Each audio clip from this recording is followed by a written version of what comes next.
People living in Anderson County have filed a lawsuit against the Transportation Cabinet because of how many semi-crashes they've seen on their road. The life of a veteran is celebrated at Camp Nelson National Cemetery by both loved ones and complete strangers. It's that time of year where more and more people are starting to travel. The reminders Bluegrass Airport has for you if you're flying ahead.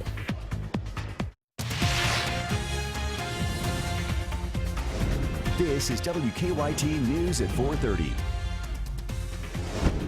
Good afternoon. Sam Dick and Amber Philpott reporting. People living near what they call a dangerous Anderson County road say they're fed up and they're suing the state. They say semis are using Highway 151 as a shortcut. There have been at least 5 crashes involving semis on that road in the past year. Our Victor Puente talked to people in the area who say the road wasn't built to handle those large vehicles. For years, we've covered semi-crashes along Kentucky 151.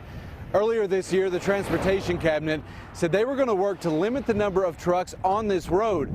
Now some people living here have filed a lawsuit asking a court to force the state to speed up that timeline.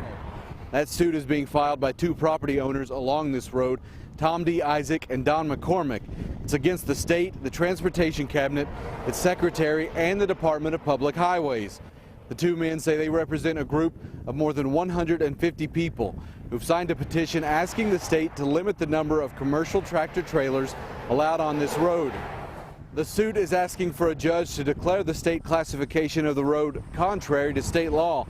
It's also asking for a restraining order and injunction, forcing the state to limit the vehicles on the road. Drivers use it as a cut-through from the interstate to Kentucky 127. In March, the state petitioned the Federal Highway Administration to remove the road from the National Truck Network.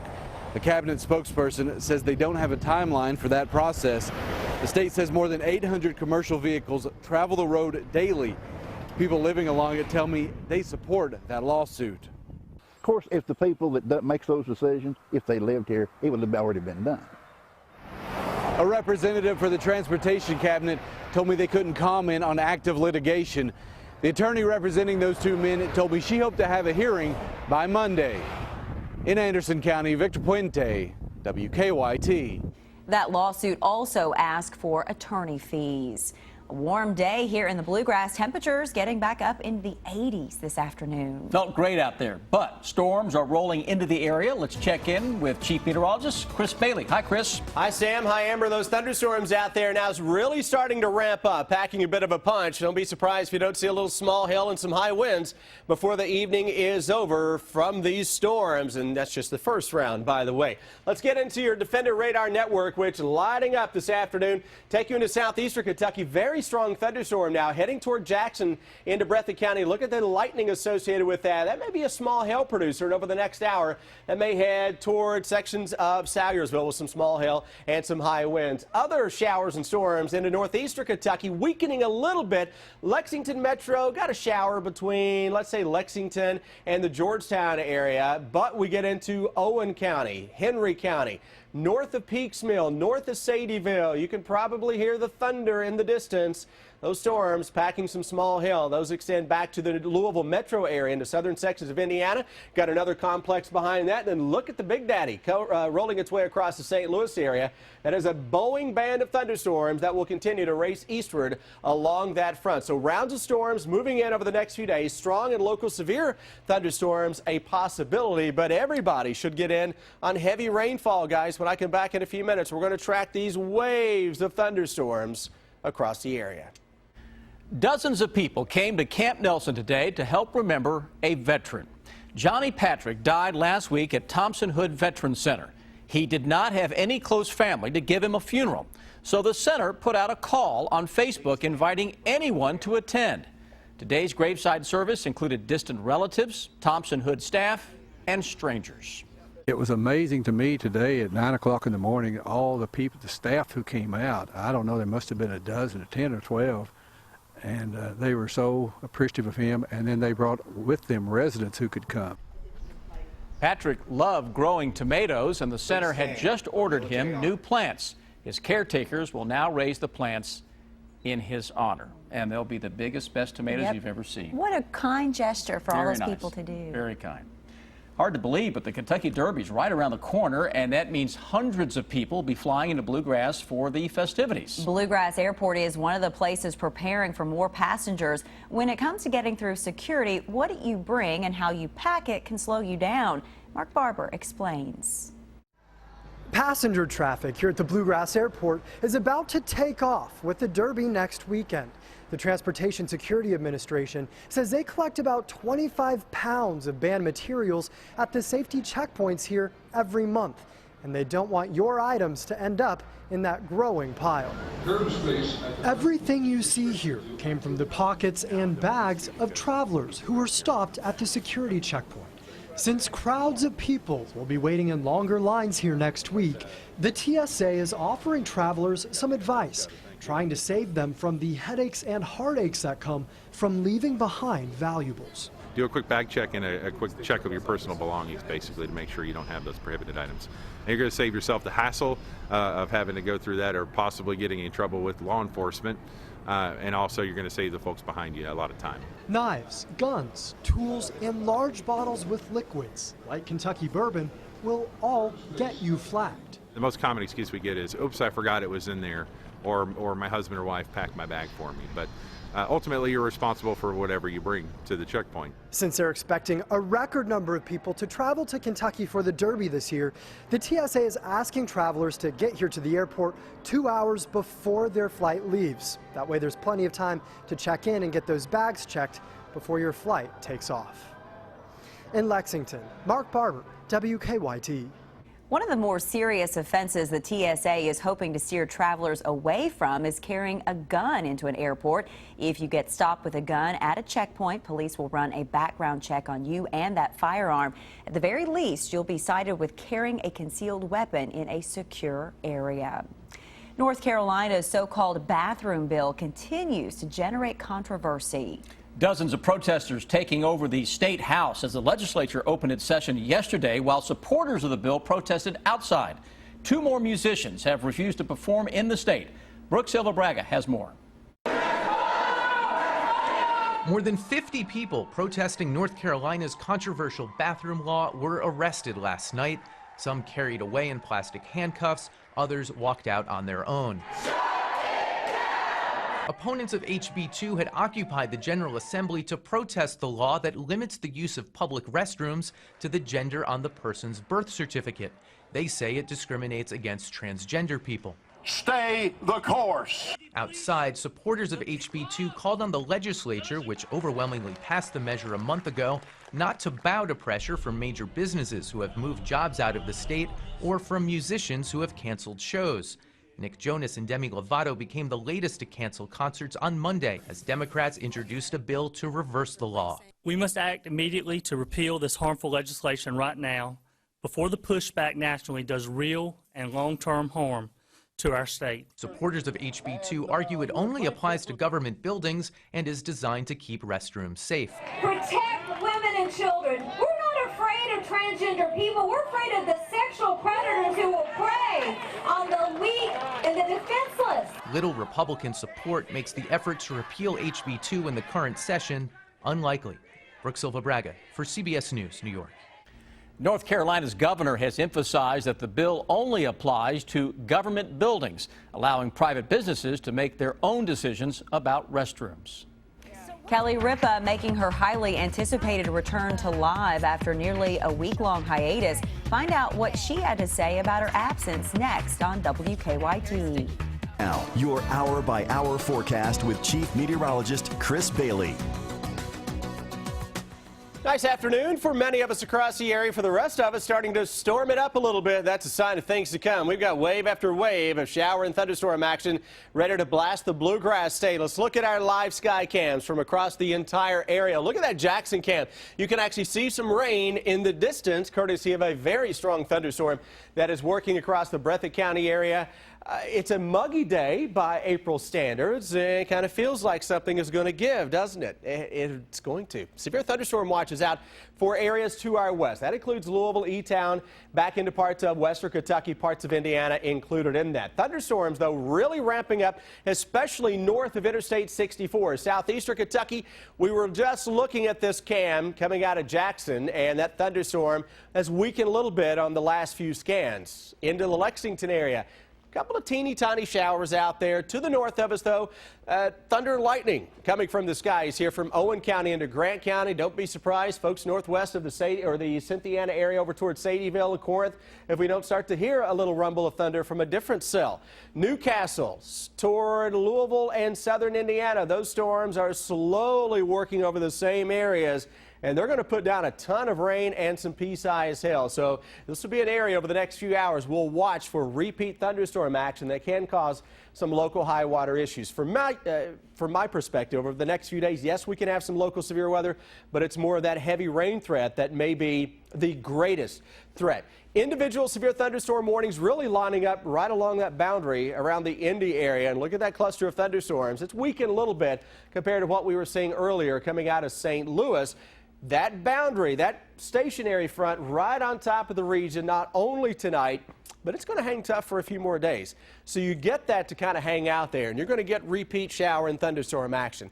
Not going to rain all the time, but you get under one of those thunderstorms, you're going to know it. It's going to put down some potential high winds, some small hail, a lot of lightning, and a lot of heavy rain. It's another muggy day tomorrow. Dare I say tropical? It may feel it over the next few days. We go toward that weekend as well, and we're going to see the potential for additional showers and thunderstorms back into the picture.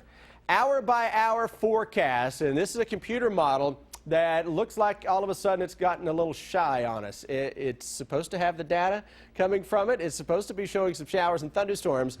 Let's look at the rainfall with that. The temperatures decided to jump in there finally into the day tomorrow, but we notice these waves of showers and storms coming at us. And watch that rainfall number for Lexington add up there. Through Thursday, this particular model says by Thursday morning 2.2 inches of rain.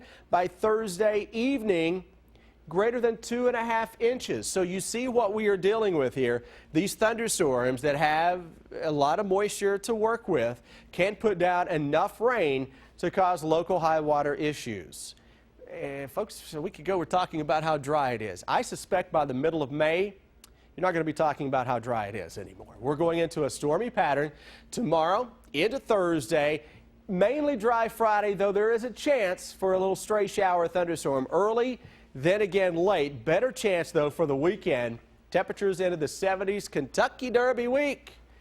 Remember I talked about I thought it would turn a little cooler for Derby week? How about 65 and 62 into Monday and Tuesday of next week? First things first, though, we got to get through those rounds of storms. Well, you know, I noticed today just how muggy it was out there. It felt summer-like, for sure. That's right. It feels like late May, early June, and you get this soupy atmosphere. You can get some big storms. We'll watch them. I was hoping you would wear that blue tux today. Did you return it already? If you were going to go out with the blue dress again, too, huh? Thanks, Chris. Scappa's production of Music Man happening here at the Lexington Opera House. I'm Deanne Stevens, out and about with a preview today. It is a show that the whole family should love, put on by Lexington High School area students. Scappa presenting the Music Man at the Lexington Opera House. Our Deanne Stevens is out and about with a preview. Hi, Deanne. Hey, good afternoon, guys, from the Lexington Opera House. Things looking great around here in preparation for Music Man taking the stage here on Thursday. Hannah is with us. You guys have been working hard for this production, haven't you? We definitely have. We started rehearsals late February after finishing our last show, Spamalot, and we've been definitely working very hard. Late rehearsals till at least 6:37, and now till 9. So yes, we're very hard. Well, that hard work will soon pay off because opening night is Thursday night. Scott is with us, who we just heard from a little bit ago. You guys are so incredibly talented. How cool is it to be able to do this production on the Lexington Opera House stage? I think it's absolutely a wonderful opportunity. A lot of kids in this show don't even get the chance to do that sort of thing often. And, you know, our director, Miss Law, tries to put everyone she can to these shows. We're going to have a packed Opera House stage. Okay, what are we about to see from Music Man? So we're about to see a duet between Marion the Librarian and the barbershop quartet called Light a Rose and Will I Ever Tell You. In this scene, Harold has tricked the Barbershop Quartet, who are after his references and credentials, into singing this song so he can get away. And Marion is wondering whether or not she loves Harold. Take it away.